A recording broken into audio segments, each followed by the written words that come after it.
Hey there, Lions! Did you know that you can get access to exclusive bonus audio content by joining our paid support group, the Lions of Liberty Pride? For as little as $5 a month, you can help us grow this program to new heights. Learn more by heading over to lionsofliberty.com/support.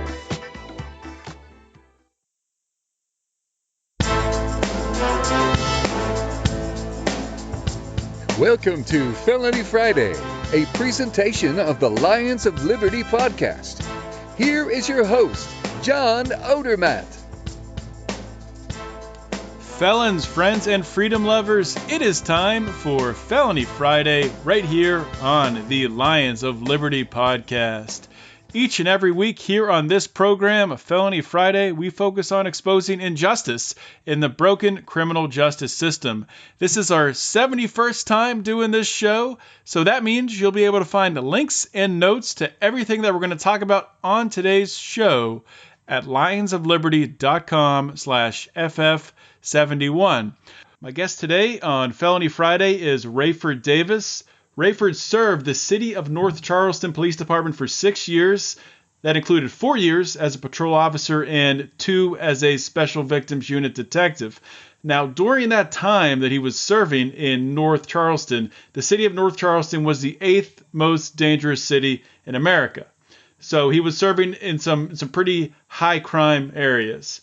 Prior to becoming a police officer, Raeford served in the United States Coast Guard, and Raeford has a BS in criminal justice from Charleston Southern University. And since leaving law enforcement, Raeford has become an outspoken advocate for police reform and for the ideas of liberty. He's a member of LEAP, formerly known, LEAP was formerly Law Enforcement Against Prohibition. Now it is Law Enforcement Action Partnership. I think that's right. New name, same goal. Goal is drug reform and criminal justice reform. And you also might recognize Raeford's name. He previously appeared on this show, on the Lions of Liberty podcast, with Mark Claire, way back on episode number 73. So Mark is nearing 300 episodes, so that was quite a while ago, but we have a lot more to talk about, and I wanted to invite Raeford back on to talk about criminal justice reform and the war on drugs. So Raeford, welcome to Felony Friday. Yeah, I appreciate you having me on and giving me an opportunity to speak out. Yeah, so I was with Mark Claire a couple years ago. That was one of the first podcasts I did after I came out, as I used to be a former, zealous drug enforcer, and then came as a legalization advocate and yes, I'm a former cop, now an anarchist, voluntarist, libertarian. And boy, I was nervous, had to come out with Mark and talk about those things. And I appreciate that opportunity. And thank you for your service and what you do in talking about liberty and protecting freedom by showing the harms when we take it away from others. Absolutely. I mean, it's definitely important, obviously, to have these conversations and to talk about the changes that need to be made. I mean, sometimes, I get frustrated hosting this show, and, we'll talk about some of those frustrating scenarios today, different things, different problems with the drug war, and people really becoming victims of the war on drugs. And before we get into talking about some of those stories and talking about the toxic climate in policing today and the police-civilian interactions, we were just talking about your appearance with Mark Claire on this show. So what was the duration there that you left the police force to you having that interview with Mark? Let's see. I got it in 2007. I got hit by a truck, broke my leg, and that kind of put me out. And it really, took me a couple years of going through that transition. I guess like a lot of people do. Kind of liberty-wise and finding, like the non-aggression principle and Murray Rothbard or Lou Rockwell or Ron Paul and go through that stage and just kind of realize just how counterproductive everything had been. It was a very emotional experience. Like I said, it took me about 2 years to get through that. So this is really about 7 years. So Yeah, you after so you, I got out in you got out in 2007. 2007, and you Yeah. had so when you were still a cop, you had started to read a little bit about the ideas of liberty. You started down the path somewhat, I guess. Is that right? Yeah, well, I thought I was, I considered myself like a good, compassionate, conservative Christian, and I would have, considered myself, really a liberty. I voted for Harry Brown before I became a police officer. So it was ingrained in you. You might not even know it was there. It was there, but it still took me really several years of getting out. You're almost like Saul and the biblical Saul on his way to Damascus, where you're kind of blinded, and it's not until you kind of get out of it until you can actually just see how counterproductive everything you do is, and then to be able to admit that it's a hard process. It takes some time. One thing that I wanted to ask you about, just thought of it now. I had on a couple weeks ago Dominic Izzo, another former cop who he's been a recent outspoken advocate for policing reform and speaking out against the drug war in the Chicago area. And one thing he talked about was point systems that his police department used in order to, sort of force cops to pursue certain different types of crimes, more on the revenue generation side, more than anything else. When you were a police officer, did you see any of that? Was there a point system or something similar within your department that your chief used to dictate behavior of his officers? Not as specific to each officer, but we were a get tough, get guns and drugs off the street department, and we had real crime. But then we said, well, you know what? If we get the guns and dope, that will prevent the crime. And so we need to show that, we're going to go out there and lock people up. And that's what we did. We went out on the streets and we hustled. And, was it a crack pipe? I listened to Dominic Izzo's interview. I suggest everyone go listen to that and just talk about just the small things that law enforcement does. The no light on the bicycle arrest, and to turn that into like some kind of felony charge on a drunk. Oh yeah, been there, done that. We all do. It happens every day in America, millions of times. Jaywalking, and try to build that into some type of stop and a search to look for a little baggy weed, lock them up. And so it's not a specific stat to your performance, but that was our mission. And, we did have a little stat sheet, and we'd mark them down. It was kind of informal if you weren't performing, if you weren't making the arrest and the activity that other officers were, they'd, hey, you're not pulling your weight. But it's that whole mindset. It's the total upside down from the very fundamentals of policing. You don't measure yourself by arrest. You measure yourself by the absence of crime and disorder. And so just that very metric, that's one of the basic Sir Robert Peel's principles of policing from the 1830s. And all law enforcement violates that to this day. And you look at these little broken windows type crimes, and even the entire drug war that's almost like a pre-crime, where that's not necessarily a crime, but we're going to arrest you for that in order to prevent some potential future violence. So it's really this dystopian you have drugs, so you may somehow maybe kind of contribute to some type of crime in the future. So we're going to arrest you for that now. It's that upside down. So, and maybe this is a difficult question to answer, but I'm going to ask it anyway.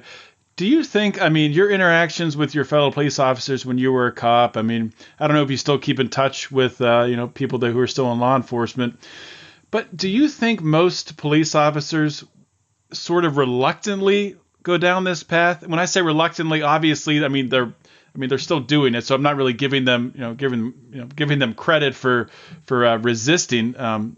enforcing these revenue generating offenses and whatnot, and taillight offenses and all the stuff we're talking about. But do you think other police officers, maybe they see the light, but they're just kind of covering their eyes and putting their head in the sand, just to keep getting that paycheck, or maybe they think the good they're doing outweighs the bad? Just what's your gut feel or your experience with that? Well, I would say, yes to all of the above. It is complicated. One of the things is you don't really realize just kind of how counterproductive your efforts are as a police officer till maybe you're not a few years in. And then you're kind of stuck. You have, like with me personally, I start to really get disillusioned with it. But here is this career, I had begged my wife, please let me be a cop. And, I had sacrificed a lot, my whole family. And now I have a house and a kid and a car, and I have a career path. And then I'm just going to walk away from that for these nebulous, I just have some, just kind of liberty reasons or whatever. I'm just going to walk away from all that and do what? And then this is what holds a lot of cops is all cops are good cops. And of course they all believe they are. And I certainly did. And most are well-intentioned. I certainly was. But so you worry that, well, if the next guy comes in and takes my place, he'll be worse. He won't be as conscientious as me, and he might actually cause more harm to the community. So I better stick it out and minimize and kind of work the system as best I can to minimize the harm that it causes to others. Yeah, I guess that's sort of a human flaw that we have. A lot of us think that even though we're in a system that might be broken, and I think to a degree they might actually be right, police officers or whatever field you're working in, people who are working in the government, if you're working for the NSA or the CIA, and all of a sudden you start to understand the ideas of liberty, start to understand really the consequences, the sort of unintended consequences of your actions working in that role. Rather than step out of that role, it's a very difficult thing to do. It's probably easy to come to peace with the fact that, okay, I'll stay in this role. At least I understand what I'm doing, the harm that I might be causing, and can sort of mitigate that harm. And there might be a lot to be said for that. That might be a valid thing, because somebody else could come into that role that is a complete tyrant and would abuse the system more. So it's I don't think there's a clear line there. I think that's a really good point you made, a really good point that you brought up there.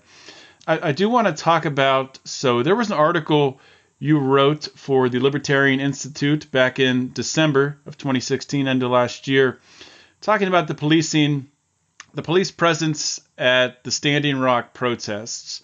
And we don't really have to go into details of the article or details of that protest. I really just kind of want to get your opinions on really police interactions at protests in general, and when force is right to be used, and when it actually needs to be used in order to maybe protect property or to keep other individuals safe. So obviously at Standing Rock, police got pretty aggressive with the tactics, I think, with water cannons and the use of other devices like that.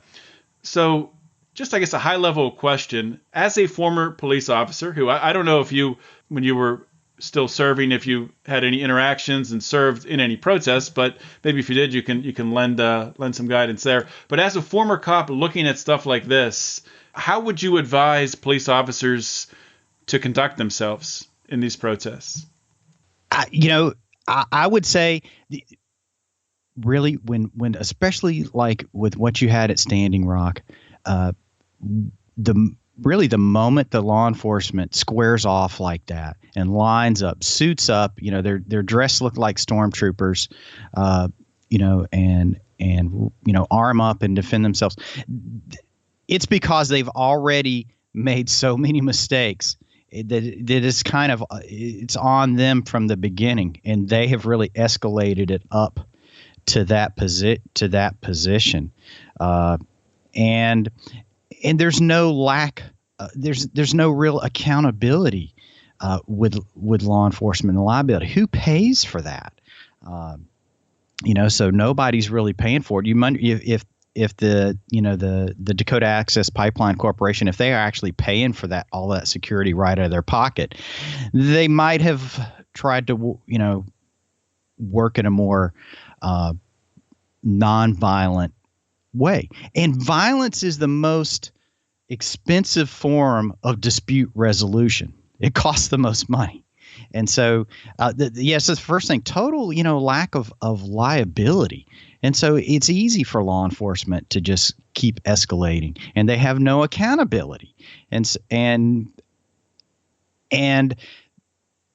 that's basic how like the use of force continuum is trained, and whether that's with a large group or on a one-on-one level, where police officers, if they meet a certain amount of resistance, they can take that, they can meet it with the same resistance or even take it one step higher. And police officers, and so you're justified in, you kind of reverse engineer that, and you can actually manipulate that use of force continuum process to create more violence and to create more physical interaction between people, because you have no duty to de-escalate. And then when you're measured by your arrest or your activity, then you have no incentive whatsoever to actually de-escalate a situation. And so, and they're in law enforcement, and they can contribute, they can do that. And you see how they manipulated the crowds and just a lot of different things they're actually the ones kind of initiating the violence, shooting, videographers, with rubber bullets and those type of things. And so they're escalating it themselves, and then they can turn around and see, look what we had to do to these people. And the police officers, they kind of dehumanize themselves. Look what you made me do. I had to beat you down and spray you and lock you up just because you were protesting. And now look at you. You're all this muddy, dirty looking person that nobody wants to have any sympathy for. But actually, the police officers pretty much created all of that, or, made no effort whatsoever to de-escalate it, because they have no, financial incentive and don't have to worry about liability to a high degree. Yeah, there's sort of a parallel here. As a libertarian, I think you'll appreciate this. I'm seeing a little parallel between the policing tactics at a place like Standing Rock, these aggressive tactics, where actually they're pouring flames on the protests. They're causing more people to get behind it. People see this on TV. They see the pictures. They see the YouTube videos, and they say, "Oh my God, look what they're doing to those protesters up at Standing Rock. We got to go up there and help them." It's blowback. It's very similar to the United States foreign policy, where you look at stuff that happens over in the Middle East, over in Iraq or Yemen or Afghanistan, where we're drone bombing, going after terrorists, of course, in air quotes. And when you're going after terrorists, of course, they take out a church or a hospital or a wedding procession. And then, that'll create more terrorists. And these terrorists will go out and maybe attack some U.S. troops. That'll justify the presence of having more U.S. troops over there. So it's a vicious cycle. And there's definitely some parallels between the two. Well, I do worry. You look at the Dakota Access Pipeline protest, and you look at these current Antifa and whatever, those protests. You see those, and you just look at that and wonder if they're not being encouraged and manipulated, on some level to create just destabilization and conflict, within America on certain levels, and get people polarized to where they can't even think out a process, regardless of what side you're on. I would, ask police officers, though, have you ever, looked in the past and you look at pictures of officers, like I said, dressed up just like they're Darth Vader stormtroopers? And, have anybody in history, you are a government agent standing on a line against individual citizens, your own free citizens of your country. You are a armed government agent, and being ordered to evict those people or push them out of the streets. When have you ever been on the right side of history? Any person, government agent like that in history, when have they ever been on the right side? Why do you think you're somehow different today? That's a really good point. I mean, you look back in the history textbooks, you look back at stuff that's happened in communist countries and in Soviet Union or over in China. You will look at the Dakota Access Pipeline with the protests with the natives. When has the American government ever been the good guys with them? And you think that somehow today you're different or you're special just because we're modern and today. No, you're going to look back in history and you're going to be the brutal, mindless savage that just followed orders and participated in the harming of your own community members, very people that you were sworn to protect.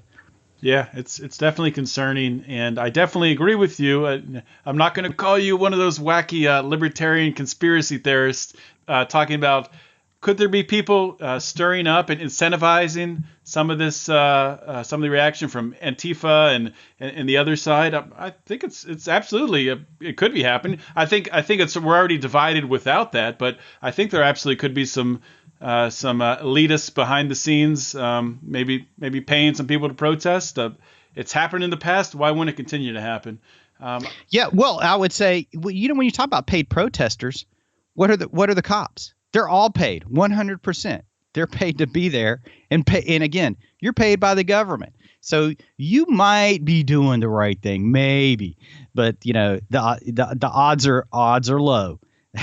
And so you think about that as a police officer when you're standing on that line and you're going against a bunch of paid agitators. There may be some in there. There almost certainly are. But what are you? Absolutely. Great point there.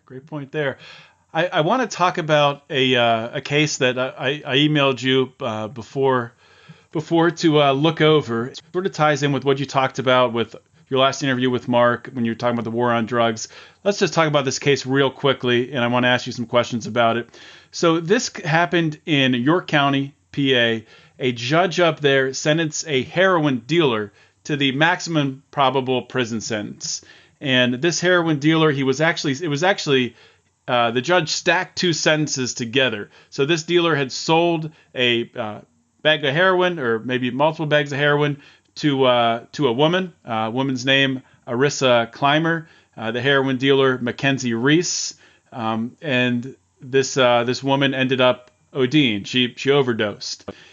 And what happened in the sentencing? This guy was sentenced to 20 to 40 years for a drug delivery resulting in death conviction, and then on top of that was sentenced an additional 7 to 14 years on a heroin possession with intent to deliver. And the judge stacked those two together, which gave this man 27 to 54 years. I think maybe the longest sentence. There was a comment in the article, the deputy prosecutor saying this was one of the longest sentences maybe for a drug crime like this in Pennsylvania state history. And another aspect to this that I do want to touch on is the woman in this case that overdosed. She had a history of pain management issues. She had scoliosis, had back surgeries, had some rods inserted in her back, and became addicted to opioids through her doctor. They were legally prescribed to her, and then she got into heroin I'm assuming that once the doctor knew that she was addicted, took that away, so she was only left to go to heroin. So a couple, lots of different moving parts here, lots of layers to this. Let's just start at the first question here. In your opinion, is this a just conviction? Do you think that drug dealers should be going to prison for supplying people with drugs? Absolutely not. It's a free country. And as consensual adult activity, use and trade of a substance, even if it is potentially harmful and deadly heroin, people have a right to do that here in America and anywhere in the world. And that's freedom and liberty. Now, along with that comes a big dose of personal responsibility. I would like to point out that this illegal drug transaction happened while drugs were illegal and have been for 40 years. And we've been, air quotes here, getting tough since I've been alive. And we have locked up millions of people, and nothing has changed. As a matter of fact, the drug enforcement has gotten worse. So that very prohibition that you are sending a message with by locking up Reese McKenzie with, all you're doing is perpetuating the destruction. And there will be another ERISA climber that will die. I recall I got called one day. We had a person that was overdosed, and he was at a local emergency clinic, and he was being combative and disruptive. And before we got there, of course, he fled. So we knew something was up. He was hanging out. This dude was hanging out like a Motel 6. He was a dealer / user, just like this Reese McKenzie guy. And then a few minutes later, we got a call from the local Waffle House, and we went over there, and a woman had locked herself in the bathroom. We got the bathroom unlocked and went in there, and a young lady, very much like Arissa, was dead on the floor, a needle still in her hand where she had injected herself with the very same bad batch or hot dose of heroin. This was a mother of children. She was a daughter, herself. I mean, she was somebody definitely struggling, but she was loved and cared for. And, she died right there as inglorious as you could, in the bathroom of the Waffle House. And God, I was so angry at that guy. And the dude, he was just like Reese McKenzie, just a scrawny, nasty dude. I'm like, man, you really just want to just bury someone like that who sold that to her. Now, he had almost killed himself. But see, we created that with the prohibition. And so Pennsylvania, the overdose death rate in Pennsylvania is 26 people out of 100,000 will die. Overdose death rate. Is that high compared to other states? That's high. Other states are higher, but that one is high, and it is climbing. And all of this is going on as we get tougher. The death rates go up. I look at Portugal. The country of Portugal legalized or decriminalized all drugs 13 years ago.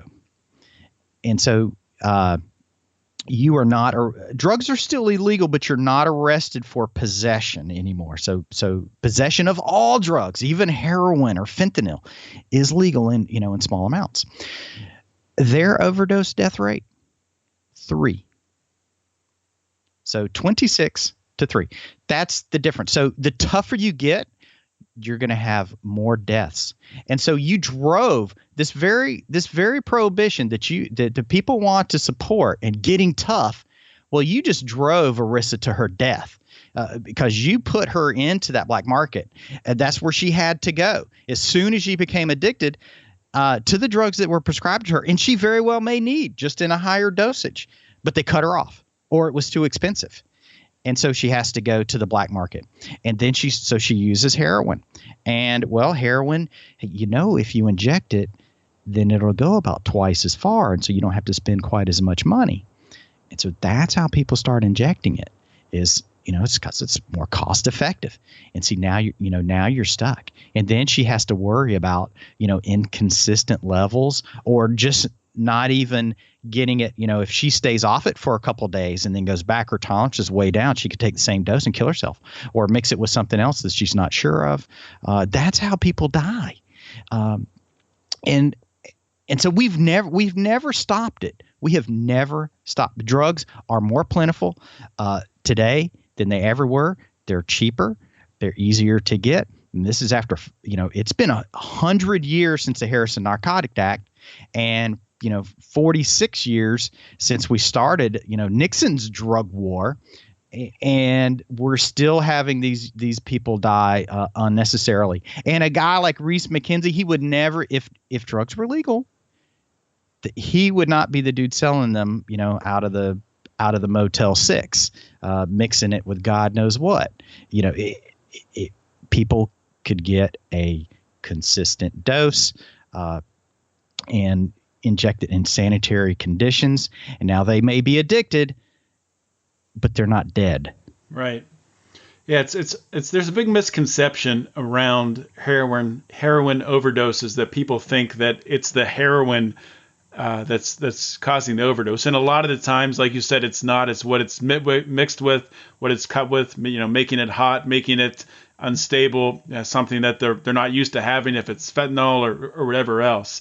And I do want to point out that I did have on one of your colleagues at LEAP, Regina Huffnagel, back on episode number 41, and she brought up a program in Switzerland that I had never heard of, and it's been around since I think the mid 90s, where it's a prescription heroin program to help addicts get off of heroin. And they've never had one overdose, never had one person die. I'm sure they've had people drop out of the program, but they've also helped a lot of people to wean them off of heroin using prescription grade heroin, just smaller doses to get them off. It's amazing that in today's world, in 2017, where we're really a global society, we should be trading ideas like this. We talk about the state solution, states being incubators to test ideas.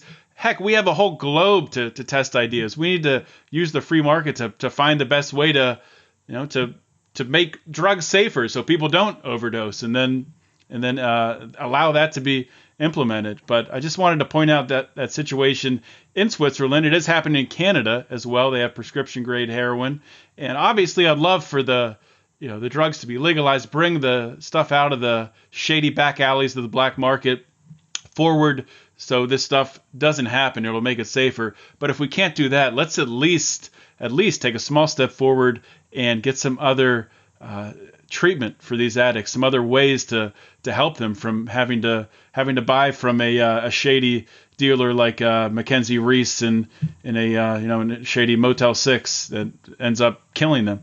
But definitely agree with you there. And I do want to ask you one more thing about the about the war on drugs. As the war on drugs as a whole, do you think, as a libertarian, as a former police officer, do you think that it's possible that we could just end the war on drugs tomorrow, and the next day we would see a positive difference, that society would get better and better and better? Absolutely. And when I say, in the war on drugs, absolutely stop arresting people for that. Let people out of prison that are currently incarcerated. If you just let it up, and you have to. People believe that prohibition is some ultimate level of regulation, and prohibition is the opposite. It's the pure abdication of all regulation. We cannot regulate drugs that are illegal. You have to legalize them in order to regulate them. And so that's what makes people safer. And it's just and then you look at what's the difference between heroin and OxyContin. They both have their harms, but pharmacists don't go around doing drive-bys on each other. We don't have, these murderous cartel gangs, cornering the oxy market, but they do the heroin market.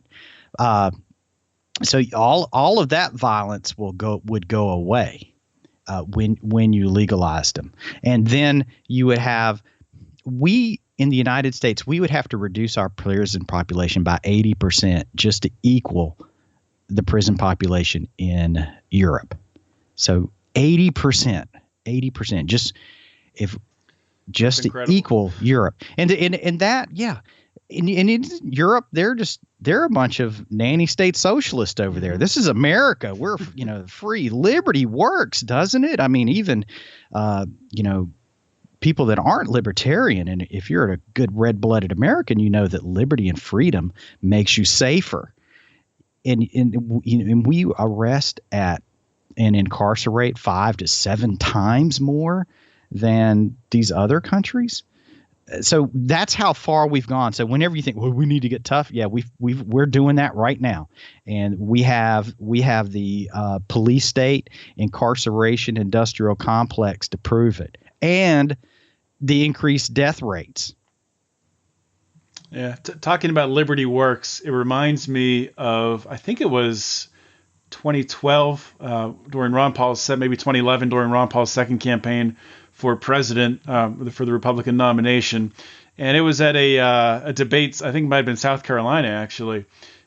And they were talking about drug reform, and they said, Mr. Dr. Paul, you talk about that you would legalize drugs. Would you legalize heroin tomorrow? And he said something to the effect of course I would. What? And then there's boos from the crowd, and he goes, "What? Are you all afraid that if heroin was legalized, that you all go out and start doing it?" It's like, I mean, people just don't think these things through, and we don't need a nanny state. We don't need the state to step in and tell people how to live their lives. I mean, right. And all of this drug, and that's why I'm not a big drug user. I think that people should live their life and try to avoid them as best they can. I'm not advocating for drug use either. Correct. Now, but the drug enforcement, and that is just the fig leaf to cover up the oppression, and that's what it's used for. If you ask police officers, I want you to go into a particular community and go oppress them, and cops would go, "No way, I'm not going to do that." But you tell officers, "I want you to go in that community and go look for drugs," and then come back when you're finished. Well, they go in there and they're never going to be done, and all they do is cause hate and discontent and destroy that community. And so that's what we've done, and we've known that. That's what drug enforcement, particularly, from the very Harrison Narcotics Act, it was for, the drug crazed Negroes and the lazy Mexicans and the evil Chinamen that are stealing white women. And then, even, in Nixon's own administration, they were saying, hey, these the blacks and their civil rights agitation and these anti-war folks, we're going to use the drug war to crush them, is basically what they said. And that's a fact. That's what they've done. And police officers, we know this, and yet we perpetuate those same policies, and we're surprised at the racial disparities. We're surprised that these communities that we've enforced these drug laws on are now destabilized, just because we're not racist anymore, or doesn't mean that we're not perpetuating that same policy. Yeah, it's under the guise of drug enforcement. 5, 10, 20 years from now, people are going to look back on this period, this long period in U.S. history of drug prohibition, and just cringe. What the heck were you people thinking? Our children and grandchildren think that we were all insane for doing this to ourselves, for locking our fellow man in cages. But it's happened. And it's our job as libertarians to help to educate our fellow man to find our way out of this. So Raeford is doing that, and I want to thank you for coming on the show again and speaking with the Lions of Liberty audience. Unfortunately, we're out of time. I'm going to have you back on, because I told you about the game that we play, Is This a Crime? And we don't have time to play it now, but I'll have to have you back on, because I think that'd be a lot of fun for you to talk through some of these different cases and crimes from your perspective as a former cop who's also a libertarian. So we'll have to have you back on soon. But I want to give you a chance before you go to talk about where my audience can find you on social media and any new projects that you're working on currently. You can find me on Twitter at Raeford D, and also post some articles at Libertarian Institute. You can see my article that you mentioned about the police officers at Standing Rock. Also, an article about murder in service of the drug war that I wrote recently at Libertarian Institute. And you can check out, there's thousands of cops like me. I'm not the only one. And these guys run the political spectrum, conservative, progressive, libertarian like myself over at LEAP. We changed our name, but we're just kind of expanding into more police abuse type venues to talk about at LEAP. That's Police for Reform. You can find us there. And there's a lot of guys. I'm not the only one. All right, Raeford. Well, thank you so much for coming on the show. Thank you, John. What a great guy Raeford Davis is. Truly a warrior for the truth.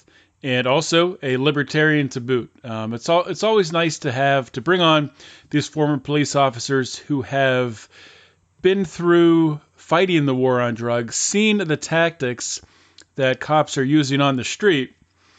It was good to bring on. We had on Michael Wood back several months ago, and we had on more recently Dominic Izzo, and now Raeford Davis. 3 police officers, all against the war on drugs, all against the police tactics being used to throw these nonviolent people in jail, to ruin lives, to ruin families, just to cause really destruction throughout the fabric of society.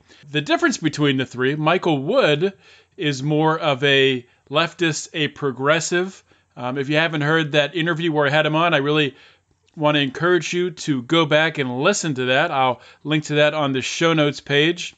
Also, if you want to go directly to that interview, you can find it on our website at lionsofliberty.com/FF40. That was the 40th episode. If you want to find the interview with Dominic Izzo, that was more recently, that was a couple weeks ago, that is at lionsofliberty.com/FF69. So I want to encourage you to go back and check out those interviews, similar in many ways, but also very different in the ways that, in the ideology of each of these 3 former cops. Woods being more of a progressive, Dominic Izzo being more of a traditional cop, an old school cop who really just came to the realization the way police are treating civilians is just wrong, that the war on drugs is wrong, it's being used to generate revenue, and it's really doing nothing to actually serve the public. The people like Dominic Izzo was trying to serve, the reason that he joined the force was to serve people. He was actually knocking people down and destroying families and locking up innocent, nonviolent people. And then lastly, we had this interview today with Raeford Davis. And Raeford is a libertarian. He's a Rothbardian. He's an anarchist. And he has a really good grasp of the non-aggression principle. He understands that you shouldn't use force against people. And that's great. All 3 of those perspectives are outstanding to have. I really appreciate Raeford's perspective, especially for this show. This being, of course, a libertarian podcast, it is nice to hear a former cop who really learned about the ideas of liberty while they were still on the force, and he did get hit by a car. That's what eventually removed him from the force. He probably would have. Well, actually, I'm sure he would have left eventually anyway if he hadn't been hit by the car. That got him out of the force a little bit sooner. I want to thank Raeford for coming on. Awesome to have him on the show today. He's a great guy. We did talk a lot about the war on drugs today, and I've decided, I did mention this in the forum, in our Facebook group, the Lions of Liberty forum. Speaking of that, you should probably join the Lions of Liberty forum. If you haven't joined already, you can do that by going on Facebook, putting Lions of Liberty forum in the search bar at the top, and we'll get you approved as long as you have a profile picture and you look like a real person and you look like a sane person. That's important too. But in the Facebook group, somebody posted an article from Vox. I wouldn't recommend that anyone read Vox, and the name's escaping me right now who posted the article, but they even said something like, I don't normally read Vox, but kind of the breadcrumbs led me back to this article, which does happen. And I gave him a hard time saying that, that's a likely story, but I don't know. I'll take it for his word. no libertarian should be reading Vox, but that doesn't mean that these articles shouldn't be brought to our attention to refute. I think that's a good thing. So the title of the article is "I Used to Support Legalizing All Drugs, Then the Opioid Epidemic Happened." So I'm going to refute that article, and I'm going to talk about it in our Lions Pride group.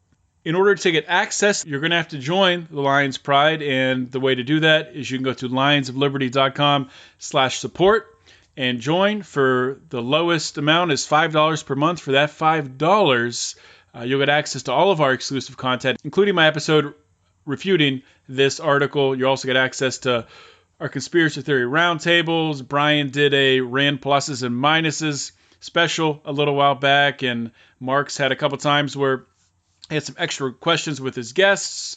We had an extra Felony Friday episode I had with Mark and Brian. So we've had a lot of excess content, and we've released some interviews early. So those are the perks just for $5. Plus you get a discount at the Lions of Liberty store, lionsofliberty.store. Be sure to check that out. And if you want to contribute a little more, $10, $25, you'll get more perks: free t-shirt, free koozie, and at $25 you get direct access to us, monthly conference call to help plan the show, talk about the direction of the show, give us advice, talk about whatever the heck you want to. You get you get a full conference call with us once a month for that $25 level. So I want to encourage you guys to check that out. I want to encourage you guys to share this show. The reason that we do this every day, the reason that I produce this show every single Friday, is to grow the show, to reach more ears. And I really appreciate if you share the show, first of all, but also if you haven't, go to iTunes and give us a 5-star ranking, leave a review, and subscribe to the podcast so you don't miss any of our 3 shows. Of course, we have every Monday Mark Claire, our flagship program, interviewing some of the greatest minds in the Liberty movement. Every Wednesday, we have Brian McWilliams with Electric Liberty Land, where he talks about movies, culture, liberty, everything under the sun. It's a great show. Check it out. If you haven't listened, I don't know why you haven't. If you're listening to this show, you should be listening to Electric Liberty Land. You should be listening to Mark Claire every Monday. So be sure to subscribe so you get all 3 of those. That's all I have for today, guys. Thank you for listening. This is John Odermatt signing off. Always remember to keep your head up and the fires of liberty burning.